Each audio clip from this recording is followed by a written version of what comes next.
Étretat, ses falaises et son 1,5 million de visiteurs. À côté, Le Havre, son architecture pairée et 1,2 million de touristes en 2018. Ces deux sites majeurs de la Pointe de Caux font depuis le 1er janvier partie de la même communauté urbaine. Sur le plan touristique, ils fusionnent progressivement leurs structures pour allier leurs forces. Bien évidemment, ce que nous espérons, c'est faire un renvoi de clientèle de l'un vers l'autre. Et sur les écrans qui sont ici à l'office, il y a de la promotion maintenant pour le reste du territoire. Et à Étretat, sur les écrans, puisqu'on a équipé l'office d'Étretat du même matériel que nous, il y a évidemment les mêmes informations qui circulent. Donc oui, ça va être bénéfique pour tout le monde.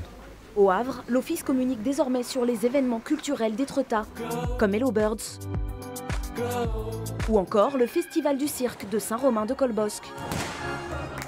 Les commerçants locaux jouent aussi le jeu. On va préparer les arrivées d'aujourd'hui, les arrivées... Dans ce camping situé à 5 km d'Étretat, les propriétaires présentent aussi aux clients les attractions havraises. Ils espèrent ainsi les garder plus longtemps. S'ils contournent le Havre, ils vont forcément aller séjourner plutôt en Basse-Normandie et du coup s'éloigner d'Étretat. Or, plus on a d'activités, plus on a de découvertes à proposer sur le site et plus on va effectivement allonger la durée des séjours.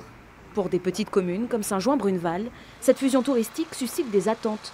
Le maire espère avoir un soutien financier et logistique pour gérer sa future cale de mise à l'eau, mais aussi sa plage. C'est vraiment la plage du territoire, c'est la première grande plage quand on part du Havre.